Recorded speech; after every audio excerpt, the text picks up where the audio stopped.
We respectfully acknowledge that Peterborough County is located on the Treaty 20 Michi-Sagig territory and in the traditional territory of the Michi-Sagig and Chippewa Nations, collectively known as the Williams Treaties First Nations, which include Alderville, Beausoleil, Curve Lake, Georgina Island, Hiawatha, Rama, and Scugog Island First Nations.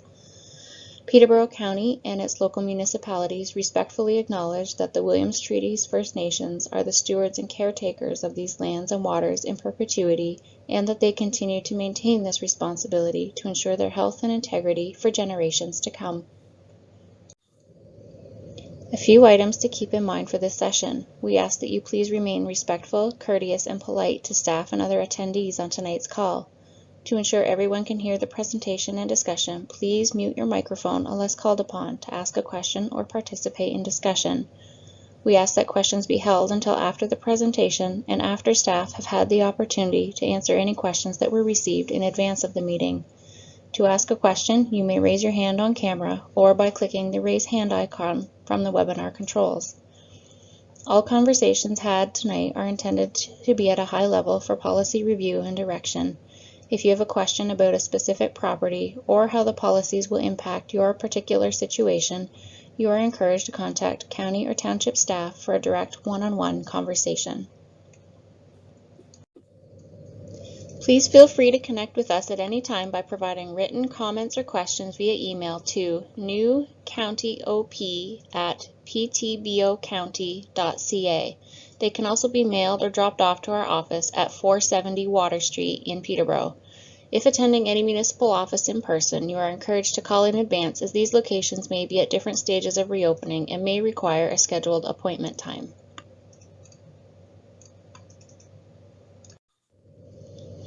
We are hosting a series of 4 open houses to discuss the draft official plan.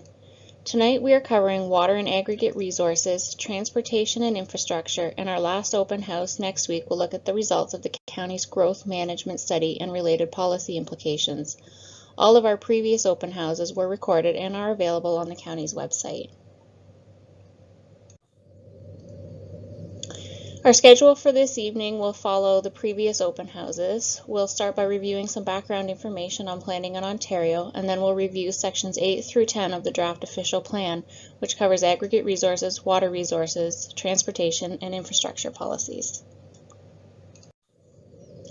We've reviewed the planning hierarchy for Ontario in more detail in our previous open houses, but as a reminder, the Planning Act sets out the ground rules for planning in Ontario.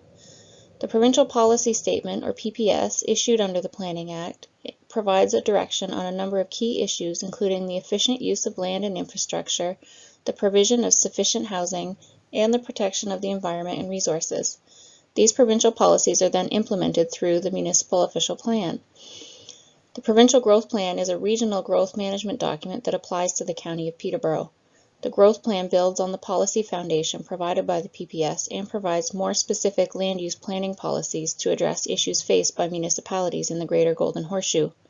Like the PPS, the policies of the Growth Plan are to be implemented through municipal official plans. The county's draft official plan must conform to and be consistent with these pieces of provincial legislation. The process we are currently undertaking is called a Municipal Comprehensive Review, which is a requirement of the Planning Act.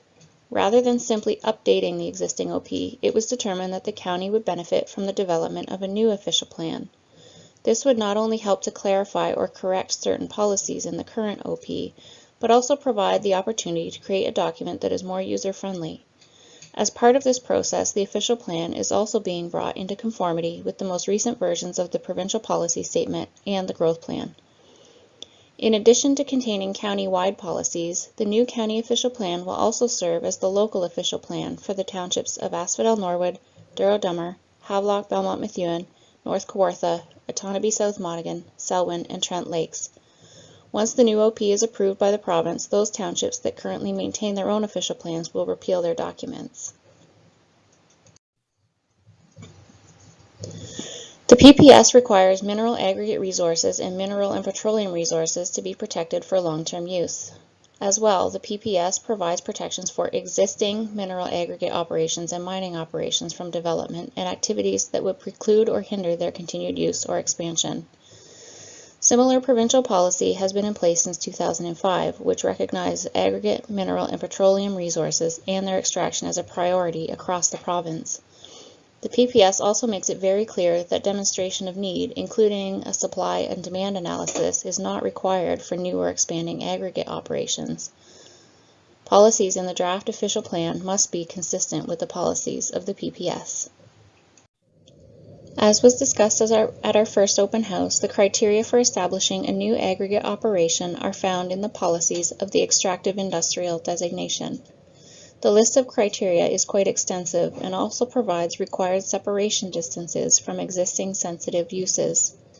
New operations require official plan and zoning amendments, and they must be licensed by the province, which carries with it its own list of requirements to be met.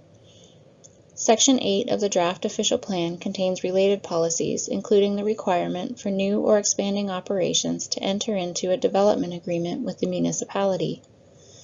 These agreements may address matters such as haul routes to be used, improvements to and maintenance of roadways, screening or buffering requirements to mitigate impacts on adjacent land uses, and other matters as may be deemed necessary by the municipality.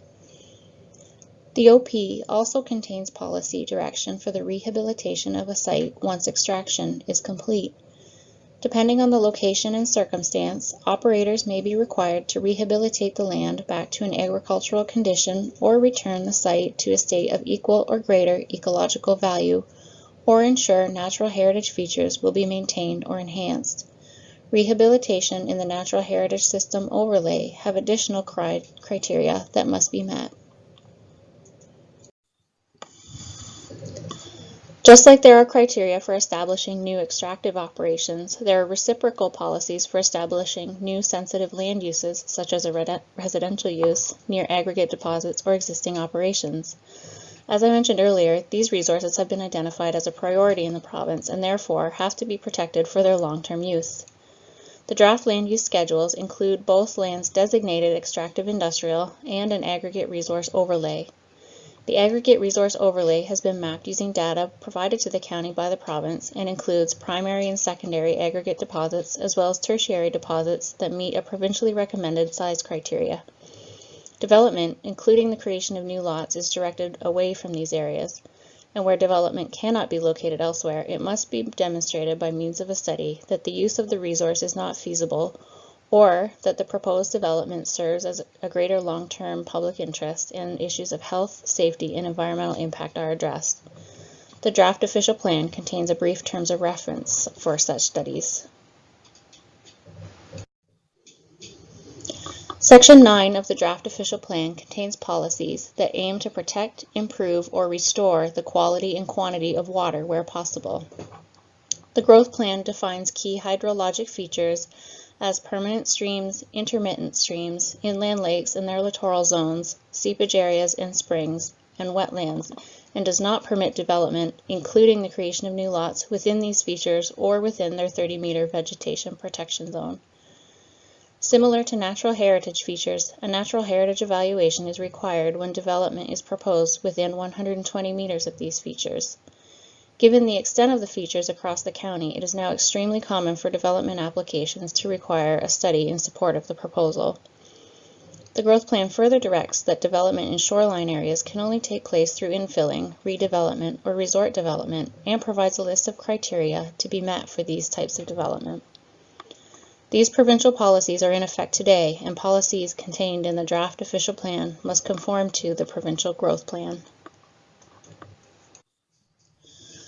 The 30-meter water setback is a concept that may be familiar to you. It was first implemented in the existing county official plan in 2008 and then added to township official plans and zoning bylaws shortly thereafter. This concept is being carried forward into the draft OP with modifications to wording to provide greater clarity for when and how it should be applied. Over the past number of years, it has been recognized that the language needed an update to provide for a bit more flexibility, particularly for existing lots of record that were created prior to the implementation of a 30-meter setback. In the draft OP, policies have been proposed in the following way. For the creation of a new vacant lot, there is no exception. The 30-meter setback requirement must be met and now requires an illustration to be submitted that shows the 30-meter setback together with other applicable yard setbacks in sufficient building envelope to site a primary structure, well, and septic services. When the creation of a new lot contains an existing structure, it must be demonstrated that the effect of the application will not further reduce the setback. For development on existing lots of record, the 30-meter setback must be met if feasible. When it can't be achieved, the development must be set back as far as the lot permits. Expansions to existing structures cannot further reduce the existing water setback and must meet the requirements of the local zoning bylaw. The policy further relies on the local zoning bylaw to set out the types of structures that the 30-meter setback would not apply to, such as docks, boathouses, pump houses, and other marine facilities. The draft official plan contains a section that speaks to sensitive water bodies. These policies have largely been carried forward from the existing county official plan. The plan identifies a number of lakes in Havelock, Belmont, Methuen, North Kawartha, and Trent Lakes that have been identified by the province as being at development capacity. This list has been confirmed with the province. Like the policies in the current official plan, the draft OP does not permit the creation of new lots on at-capacity lakes or within 300 meters of these lakes. Moderately sensitive lakes have also been identified in North Kawartha and Trent Lakes. The creation of new lots on moderately sensitive lakes or within 300 meters of these lakes require a site-specific lake impact assessment to be completed. Some lake-specific special policies have also been carried forward into the draft official plan. These policies have been modified slightly to better reflect language used in the rest of the OP and the intent to protect the lakes from new development. This section also includes new policies that provide direction if new lake-specific special policies are being considered by a municipality. To establish new lake-specific special policies, a lake assessment would be required and would be subject to peer review, and an amendment to the OP would be necessary to add the relevant special policy. Source water protection is another concept that may be familiar to some of you. Source water protection policies were first introduced in county and township official plans a little more than 5 years ago and implement the Trent Source Protection Plan, which was prepared under the Clean Water Act. The intent of these policies is to protect municipal drinking water sources. Policies in the draft official plan have largely been carried forward from the current OP, with some minor modifications to reflect more recent changes to the Trent Source Protection Plan. Generally speaking, new land use activities within identified vulnerable areas around municipal wellheads or intakes are not permitted unless it can be demonstrated that the proposed activity does not pose a significant drinking water threat. To demonstrate there is no threat, a Section 59 notice under the Clean Water Act is required. This process has been in place for several years now and serves as a layer of protection to ensure that new developments are not causing drinking water threats.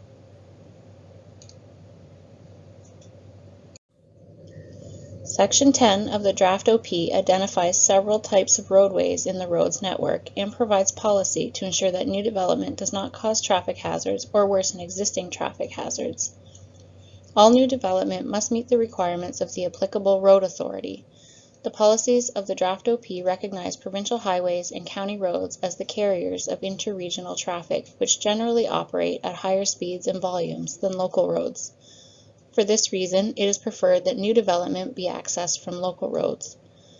The new OP has introduced an active transportation section. This is a new policy for the county and several municipalities.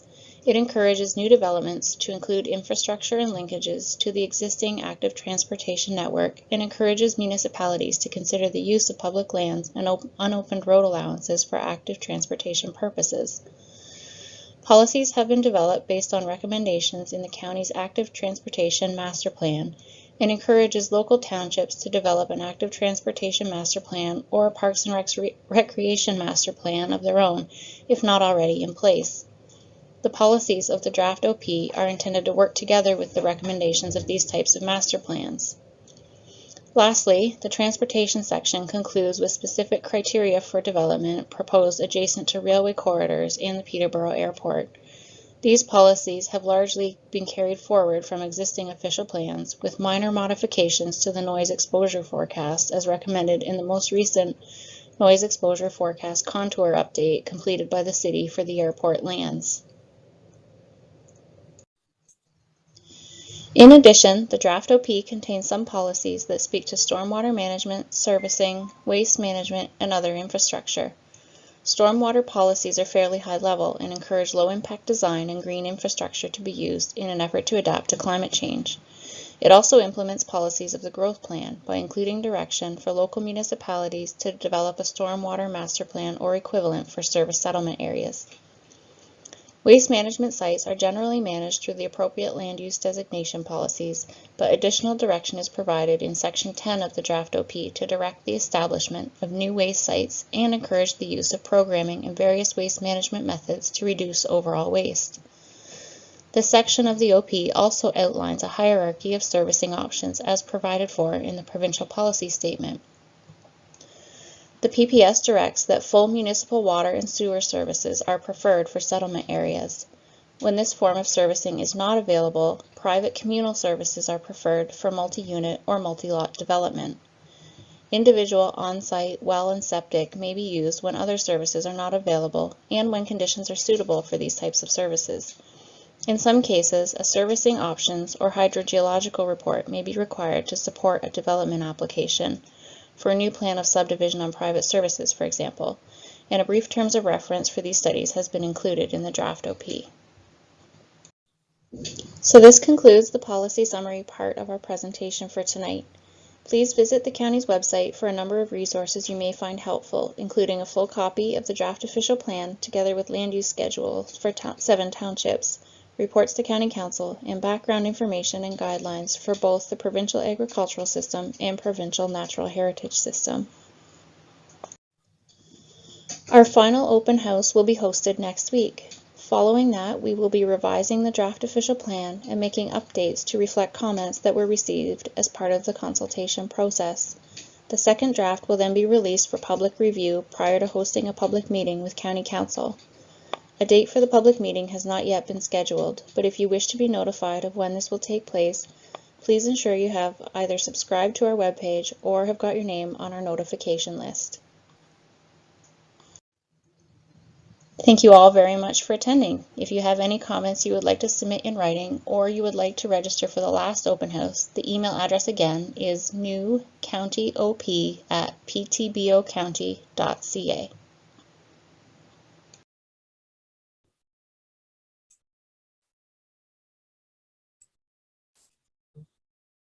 Okay. So I see that we do have some questions in chat, and I see that there's a hand up. But maybe before we get to those, we will go to our questions that were received in advance of the meeting.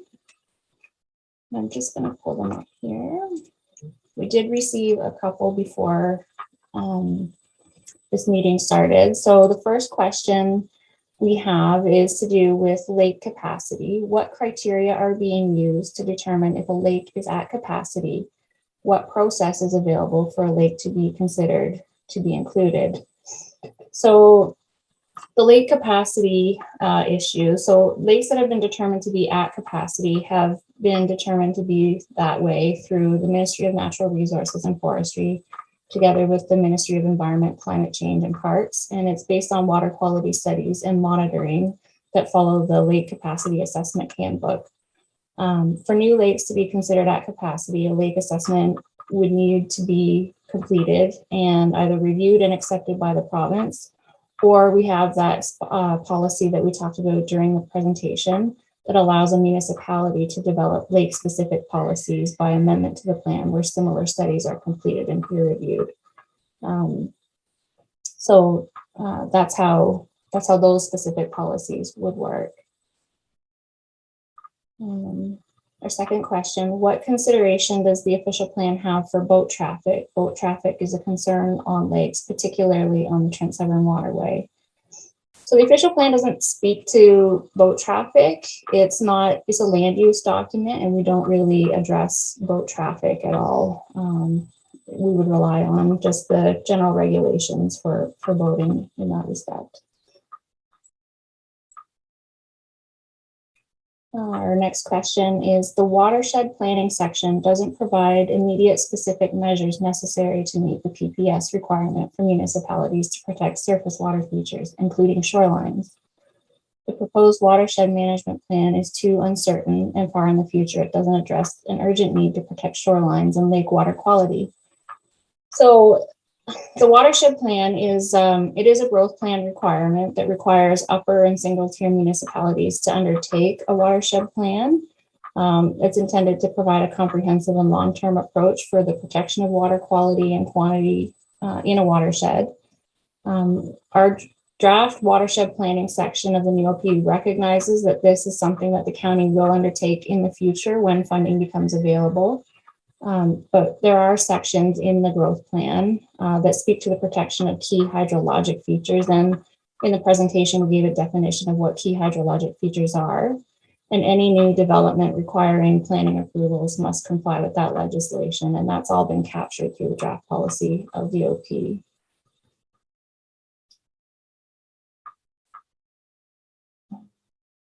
Our next question, we have we have 3 more questions that were received in advance, and then we'll go to the live questions. Preservation of naturally vegetated shorelines needs to be required, not merely encouraged. Enforcing setback distances is not sufficient. The natural vegetation and landscape within the required riparian setbacks on all shoreline residential lots need to be protected. So the in effect official plans and the draft official plan speak to the 30-meter setback, which I think is what the vegetated shorelines is being referenced here. Then it's further implemented through the local zoning bylaw, which is intended to ensure that new builds are set back from the water. The OP does contain language that enables municipalities to utilize other tools in order to promote or protect naturally vegetated shorelines. And those include implementation through site plan or other bylaws, like shoreline preservation bylaws or tree cutting bylaws. So an official plan is not applicable law or enforceable when it comes to those types of alterations being made on a property. Our next question is to do with climate change. There is no policy direction given to protect existing trees and natural vegetation, to act as a carbon sink, and to mitigate the effects of climate change, to which shorelines are especially vulnerable. A policy point needs to be added to this effect, and at a minimum needs to apply to all shorelands. So I would say similar comments apply as I just discussed. The OP, it's not applicable law for day-to-day site alterations. It would rely on other tools that a municipality has to ensure tree cover and natural vegetation is being maintained. I would note, though, that the policies throughout the OP encourage municipalities to prepare parks and recreation or tree preservation plans to provide that kind of community-specific direction where parklands are needed or tree cover warrants additional protections based on a local analysis of what's important in the area. And finally, the Natural Heritage System map shown as part of last week's PowerPoint showed the green area, so the Natural Heritage System encompassing all of the lakes in the northern half of the county. Does this mean that all lakes, rivers, and streams within the NHS are classified as natural heritage features or key hydrologic features to be given specific protections? If not, what specific immediate protection measures does the draft OP provide to protect those important surface water features, other than the proposed watershed management plan, which appears to be in the future? So key hydrologic features are defined by the growth plan, and it includes pretty well every form of surface water. There's ponds, streams, intermittent streams, wetlands, and I know that's not the complete list. Those were all immediately afforded protection in areas outside of settlement areas when the new growth plan came into effect, regardless as to whether they are inside the natural heritage system or outside of the natural heritage system.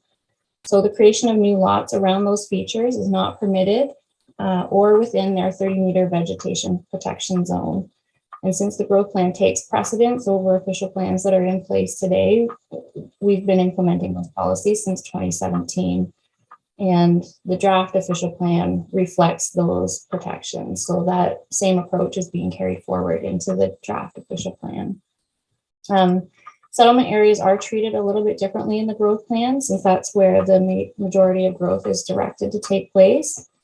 The growth plan doesn't have similar protections in place for key hydrologic features inside of settlement areas, but the draft OP has proposed to recognize those features in a natural core area land use designation, just to provide for that continuity of the system. So it doesn't just end at the settlement area boundary. With that, that ends our comments that were received in advance of the meeting. I see there's a hand up. Maybe I could just go to that because I don't have my chat open right now. Katie, did you want to ask a question? Yeah, I would. So my name is Katie Krylov. I work for a organization called the Wilderness Committee, but I also work with a recently formed organization called Reform Gravel Mining Coalition in Ontario. So I'm very specifically interested in the aggregate part of the presentation. And what I really heard was a couple of things that I've heard all over the province, which is that gravel mining is kind of the default land use across the county, and also that there is no need to show need for it. And that, I mean, it seems like the municipality or the county is very handcuffed in terms of how, what you can do with it.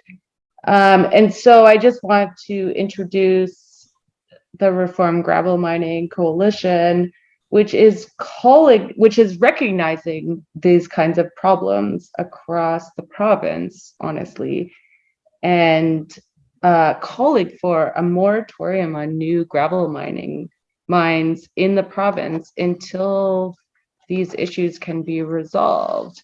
And the issues I refer to are, gravel mining permanently changes the natural environment and causes numerous negative impacts to surrounding communities. It is not a benign activity.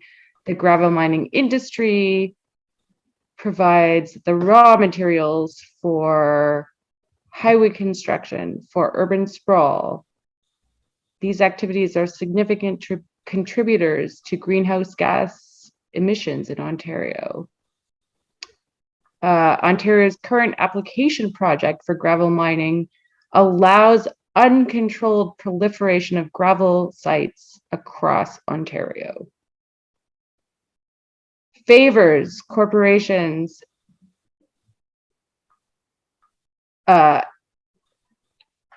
it places unfair burdens on municipalities and local communities forced to advocate for the protection of natural environment and built communities. Does not fulfill the requirements for free and informed consent of Indigenous nations, as is guaranteed in the Canadian Constitution. And I don't know, like just seeing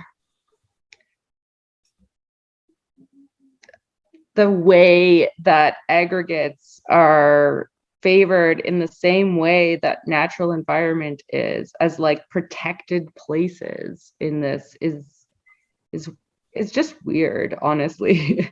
And so what we're proposing is an immediate moratorium on all new gravel mining approvals, including interim orders and site plan amendments for mining below the water table. Like that's what's happening, right? Like municipalities don't even have the ability to restrict gravel mining below water tables in places where people depend on that for drinking water. And this is not forever. Like no one is saying that we don't need gravel and we don't need rock and so on. But what we're saying is that a big change has to happen and we have to start paying attention. and we need to chart a new, more just and sustainable path forward for gravel mining that prevents greater climate chaos, that protects groundwater and farmland, that increases the weight of local perspectives and municipal land use planning, and that ensures long-term supplies of a finite resource. This is a finite resource. Once you use all of the gravel, it's gone. And Katie, that also honors Katie? treaties and obligations with Indigenous nations that is prescribed in the Canadian Constitution. Katie, can I ask you a question on something you said about placing a moratorium? What during that moratorium, what is the coalition, or what do you think should be done in order to absolutely. We have matters? A whole suite of recommended. So what we're recommending is independent committee be set up to review the policies that surround gravel extraction in this province. Right now, there is literally no, it's on the books. There is no need to show need for new gravel. No one has to show that what they're extracting is actually needed in this province. And so what we're saying is put together we've got some recommendations, and I can read them if you want. Recommended areas of consultation and inquiry. Determine the total amount of, sorry, I need my glasses. The total amount of licensed supply in Ontario. What is the amount that we have and what do we need? That's actually not currently information that is available. Propose criteria and processes to determine, I can go on, but I think the first one is the most important, is we actually don't know how much we have, and we don't know how much we need. Okay, thank you. I would suggest that that's probably a broader issue than what we have in the county official plan and what we can do with respect to that through. Well, no, I would respectfully say that you can do that, and without the province doing that, municipalities and counties have to do it, and that's unfortunate. Obviously, we want the province to do it, but it has to be demanded by the counties and the municipalities and all, otherwise they're just going to keep coming for your gravel. So what would you propose the township do if endorse right the now by moratorium, legislation that we have to allow for the protection of aggregate resources? Endorse the moratorium until we can figure out what we actually need to do. Okay, that's a council decision and not an official plan policy, I would argue. So certainly township councils and county council would entertain such endorsement, but that would require a presentation or some communication actually to the township and county. I know, but so much of this official plan has to do with aggregates. Yeah, so Katie, I might jump in here. So the county official plan, it has to implement the provincial policy statement. And the provincial policy statement does say that there does not to be, you don't have to show need. That's enshrined right in the provincial policy statement. So we can't be more restrictive. We can't request some of the things that you're asking for. They would need to be addressed through the province and changes to the provincial policy statement. So this document that we've prepared, we're required to prepare it in conformity with the provincial policy statement and the growth plan that have been released by the province. We're on track to have this document adopted before July 1st. We hear your comments. We've heard similar comments in the past as we have dealt with aggregate operations official plan amendments related to them. As I mentioned, our hands are somewhat tied with those requests or those requirements because the province essentially sets the standards on what we can ask for in regards to that. So as Brian has mentioned, I think your best approach if you want to pursue this is come to County Council as a delegation and explain what your group is about and what your interests are. And County Council would make a determination whether or not they would support you moving forward and having those discussions with the province. Okay, I think we'd like to. Okay. Sorry, we have a number of people on here, and I think in fairness, we've got a number of people in the chat and other people. So thanks very much for attending and providing that input. Robin, do you mind if we jump to the chat, unless it's specifically related to the previous discussion? The number of people in the chat were in line first, and I will just try and tackle it that way if okay. Okay, thanks, Robin. The first question that I see is, when can the public access the growth management report for Peterborough County? I believe it's published online. I think the County Council's agenda has been published. So you just have to go to the county's website and find the April 6th, I believe it is, council agenda.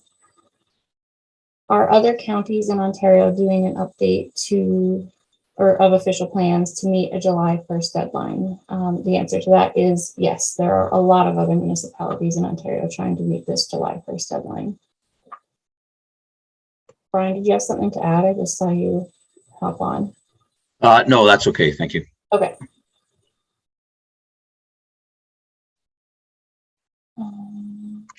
Let's see. Okay. Where you have, this is from, I'm assuming this is maybe the same, Robin, where you have significant aggregate resource overlay, what are the setbacks for building a home on the property that is now also going to be zoned agriculture? So if the property is already zoned to permit a residential use, then if the building permit complies with the zoning bylaw, then it can be issued without any other studies or setbacks being met, aside from whatever setbacks are required by that particular zone. The aggregate resource overlay comes into play when you have a planning act application. So if there was a zoning bylaw amendment or official plan amendment or severance application, something like that, that's when that aggregate resource overlay would come into effect, and we would have to look at specific setbacks and that kind of thing. Anything else to add, guys? No, I was going to say there's generally an area around existing aggregate licensed pits where there is a setback that if any new lots are proposed within the delineation around the buffer around that pit or quarry, that often a supporting study is to be done to show that there wouldn't be an impact. So that's a current requirement, and again, that is triggered by a Planning Act application. So if someone was applying for a severance, or if there was a subdivision proposal or something like that.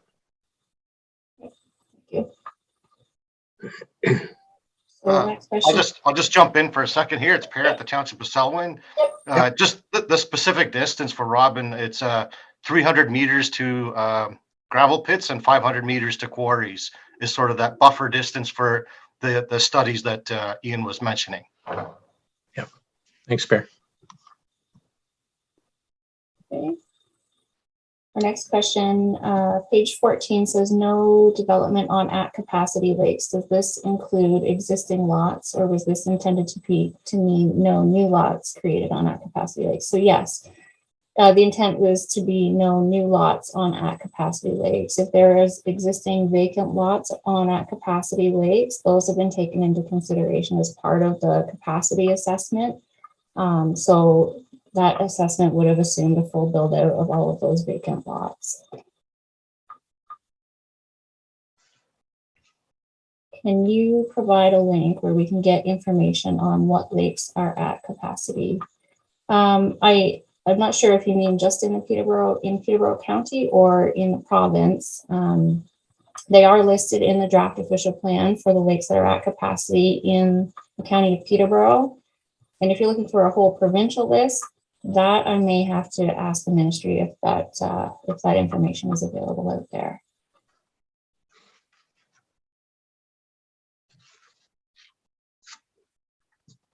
Regarding sensitive water bodies, where does one find the designation of a particular lake? So again, the lakes that are at capacity have been listed in the draft, like in the text of the draft official plan. And I believe on our GIS system, lakes that are at development capacity, there is a layer that you can turn on that shows which lakes are at development capacity as well. And that can be accessed through the county's website.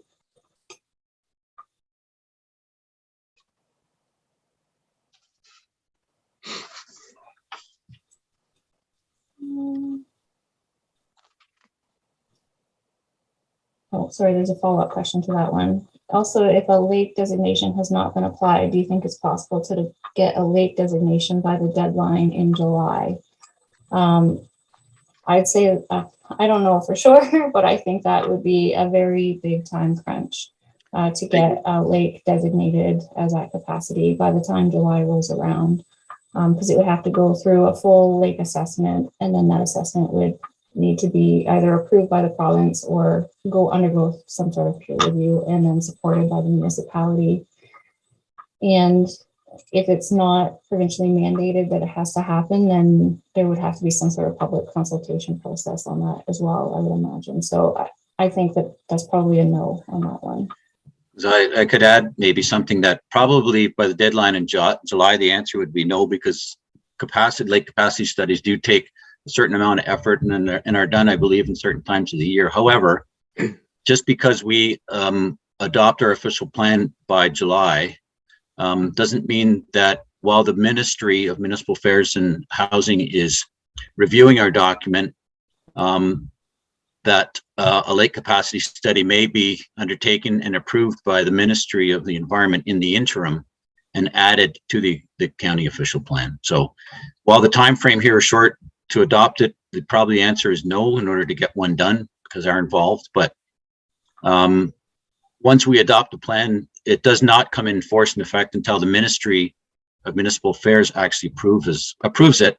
And sometimes that can be extended periods of time. It could be even up to a year, which would provide a study time for other lakes.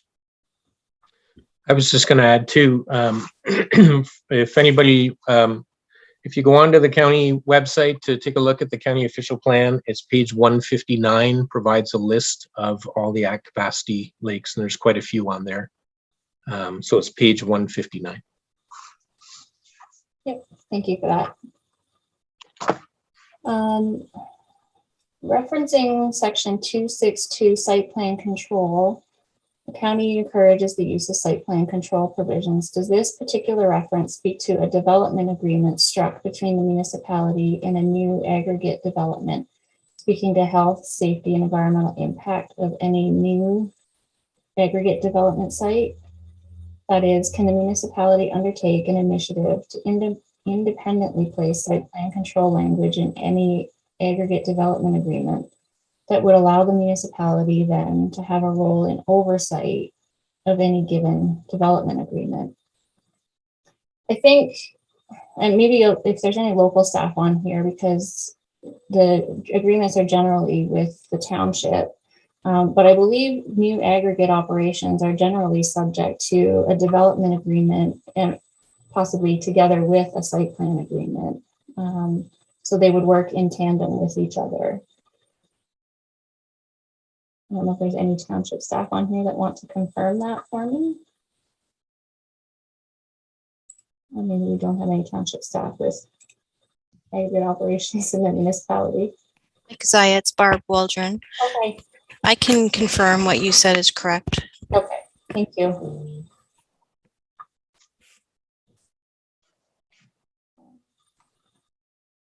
Sorry, Brian, did I just see your hand go up? No? Oh, okay. How does the official plan accommodate species at risk in the city, such as bats, with the projected growth predicted for the city and with research showing biodiversity in cities positively affects human health? So species at risk, the county does have species at risk mapping from the province. We do show, I think on the public GIS site, we might just show a 1 kilometer flag that kind of indicates somewhere within that 1 kilometer square there may be a species at risk. But staff also have available more specific observation data. So we would rely on that kind of information if we were evaluating any kind of an application that's in close proximity to the city, so that would be covered off.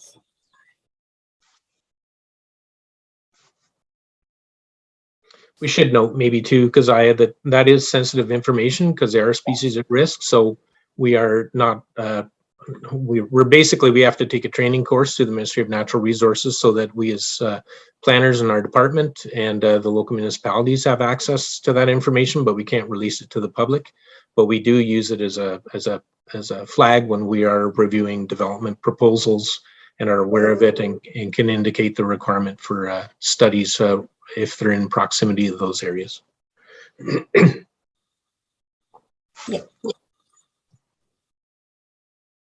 Our next question, could the county require community benefit agreements and First Nations consent for aggregates and other issues? I'm not entirely clear what a community benefit agreement is, but there is all Planning Act applications have to go through a consultation process. So if a new aggregate operation is being proposed, the requirements for First Nations consultation would happen through that process.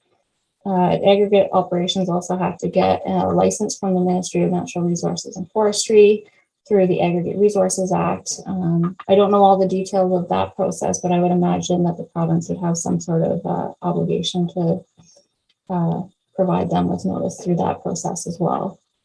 I just tack on to that as well, that we did have the lands consultation staff from our 2 local First Nations did sit on our technical advisory committee as the plan was being drafted and we reviewed the various policy sections. So First Nations staff have been plugged into this this process from the start, Ian. And I would just point out to everybody, one of our town members has posted the agenda to the April 6th County Council meeting. So if anybody is interested in that growth analysis study and report, it's available at the link in the chat. Given the objective for shoreline protection, can the OP restrict shoreline road allowance dispositions? I don't believe we can through the official plan. We do have some encouraging language through, there are policies, and I can't think of which section they're mentioned in, but it does encourage municipalities to consider keeping unopened road allowances. So that would be either shoreline road allowances or just an unopened concession road allowance for active transportation purposes, for parkland, or for accessing the waterfront. So those policies are in the OP, but I don't think we can stop the township from disposing of those if they aren't needed. Yeah, because I think that is a township by township consideration, and I think the disposition of land, including shoreline road allowances, would fall under powers under the Municipal Act as opposed to the Planning Act. Right.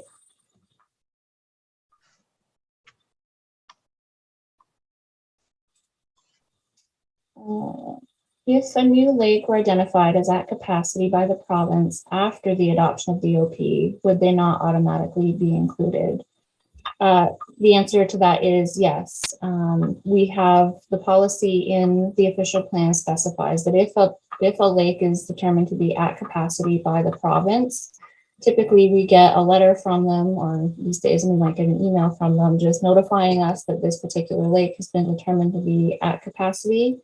And the policies of the draft official plan say that we don't need to do an official plan amendment to recognize that lake as at capacity. It just the policies just automatically take effect as soon as that designation is placed on the lake, because that just recognizes that the lake needs protection immediately. And we don't want to have to like delay that and go through a public process just in order to provide those protections.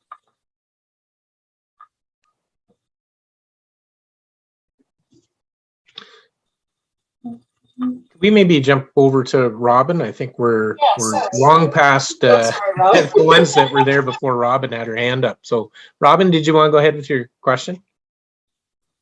That's okay. I'm just patiently waiting because I know it'll come back around to me anyway. And I'm going to take it back to the aggregate issue, just because it's been my experience recently outside of Peterborough County that this official plan, once of course it is set in place, that in another case where the setbacks, I was aware that there were setbacks, but even on this type, so you're saying there's no setbacks currently on just these deposits that you've added on this overlay from that it's only enacted by a planning act change. Am I clear on that? They don't mean anything unless there's a planning act change? Yeah, I believe that's right. If the existing zoning is in place, like any new construction, so the issuing of a building permit, just needs to comply with the in effect zoning bylaw. So if the zoning bylaw has specific setbacks provided in that document, then there would have to be, those setbacks would have to be met. But as far as the official plan is concerned, unless there's a planning act application, so for a severance for new lot or plan of subdivision or something like that, that's when those setbacks that Per talked about would come into effect. In my experience with this it was Hastings County where the zoning was residential and they would not issue a residential building permit because of this potential deposit that had been dropped onto the map, and that rendered the property useless to the owner. So I would hate to see that happen when what I see is a lot of aggregate deposits that are in line with all of the conservation properties. So I'm not really sure whether we're protecting the conservation or we're protecting aggregate. We're going to destroy the conservation land to reach that aggregate, but it's also touching on to some, building lots, etc., that property owners may not be aware of. But so by these overlays, then I'm confused as to what they're actually there for. Is that so that if an aggregate company comes along and says, I want to remove the aggregate from that property, that they don't have to go through the process if they're already a licensed aggregate? Or what does this mean for the average person who owns property in these adjacent lands? Yeah, so for the overlay signifies that there is a mapped deposit of aggregate material. And under the PPS and the growth plan, that material needs to be protected for its long-term use.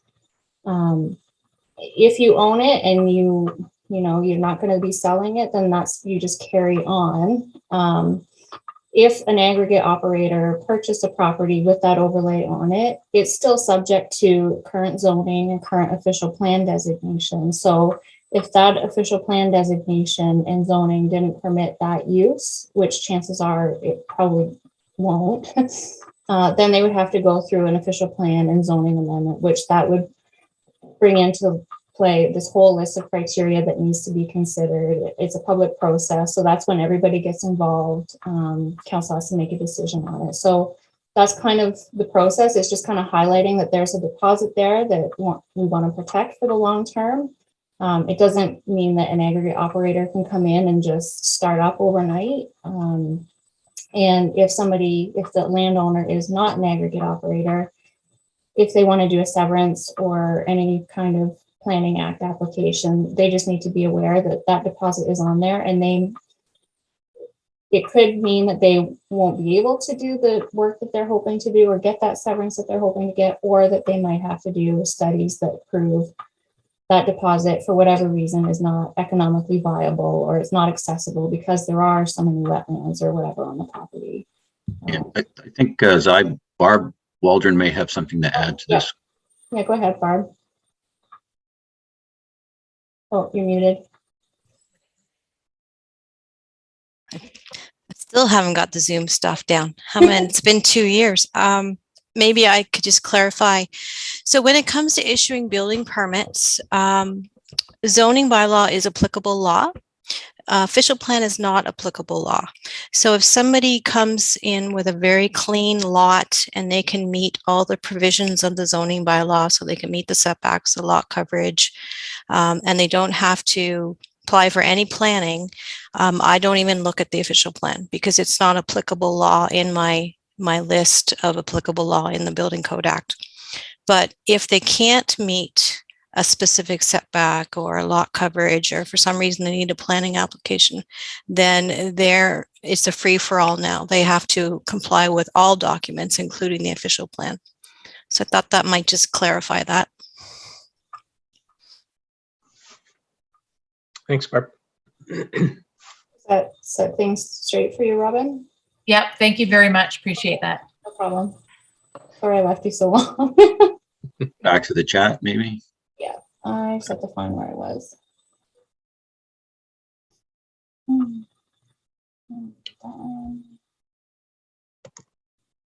Sorry, if you guys know where I am, just go ahead because I have. Yeah, there's just some, I'm seeing some comments that anybody's free to read. I'm just trying to see if there's any questions in there. I think the next question might be from Pierre. That's 6:57. I think. Oh, yeah. So how can just part of a lake be at capacity versus a whole lake? Sections of Chandos and Jack Lakes, for example. Yeah, I get where you're coming from on that question. So I think, admittedly, I'm probably not the best person to explain this because I don't have that biology background, but my understanding is that in some lakes, there is a sort of like a pinch point where the lake narrows and then it widens out again. So the lake is not getting the same circulation as, an open lake would. And that's how one section of a lake can be at capacity where the rest of it may not be. I don't know if that adequately explained it. Yeah, so I can jump in a little bit here. You've nailed it. Gilmore Bay on Chandos Lake has a very narrow inlet to it. It has been identified as an at capacity bay within the lake for a good number of years. Although the remainder of Chandos Lake does not have that same issue afforded to it. Recently, it was Sharps Bay and Jacks Lake was identified by the province. It's almost like a separate basin. I believe it's quite deep compared to the rest of the lake. There's a lake trout population in there. So the province did their testing and determined that particular bay was at capacity. Again, this is dictated to us by the province. They're the ones that do the science and provide us the information and say that we have to put that protective mechanism in the official plan. So that's our understanding of it. For those particular, there's only 2 bays that I'm aware of in the county that are specific bays attached to a larger lake where the at capacity applies. Yeah, thanks for that.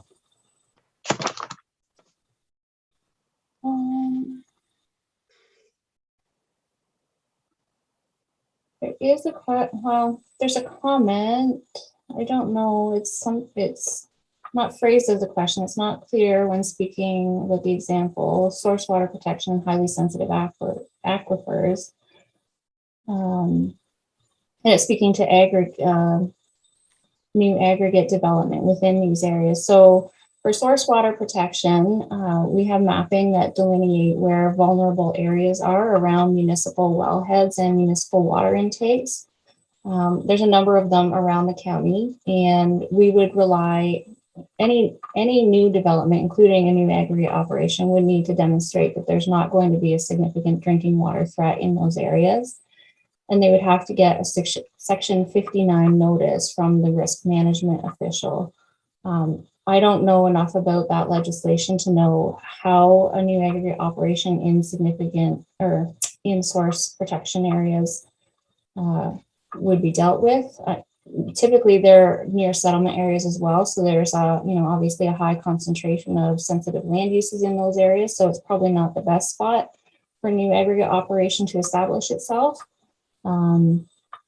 Yeah, so there is a process that needs to happen there. If that's no, there isn't.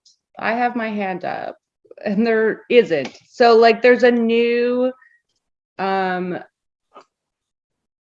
just isn't. Like, it's just ridiculous. So municipalities There municipalities isn't. can The pass a province transport just pathway bylaw. just put forward a paper on possible new source protection legislation, except it's not in legislation. Like, it's not on law.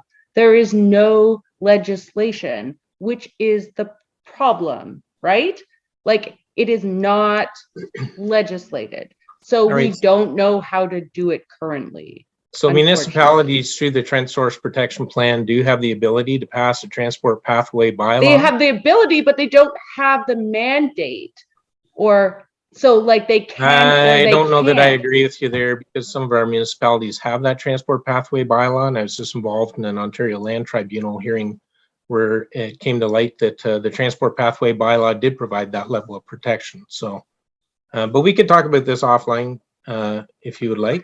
Well, no, I would rather just talk about aggregates again for a second, because I don't know, like, it's just, I think, incumbent on municipalities, and the province has made it that way, especially in their new housing proposal, like, has made it incumbent on municipalities to be in charge of their waterways and taking care of their people. And yeah, I'm sorry, but like, did you have a question, Kate? I'm sorry, I'm just struggling. We got a number of questions here, and it's yeah, I'm sorry, I forgot what I was gonna say. I did, sorry. Okay, we're gonna move on then. Okay. Our next one that I see is what if the maps are wrong based on evidence of removal of that resource years ago? So our mapping, the most recent ones, or the most recent mapping that we received from the province, we received it last year, and it's up to date as far as we are aware, based on the provincial mapping. And because the province issues licenses for aggregate operations, and they have to go through a rehabilitation process when that license or when that deposit is expired, I would assume that the province would update their mapping accordingly.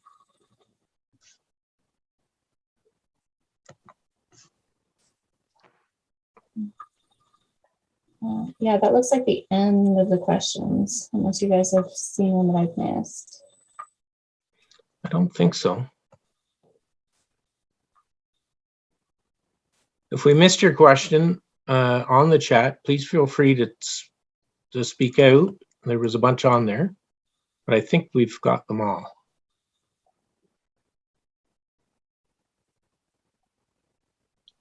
Yeah, I think we've addressed all of them.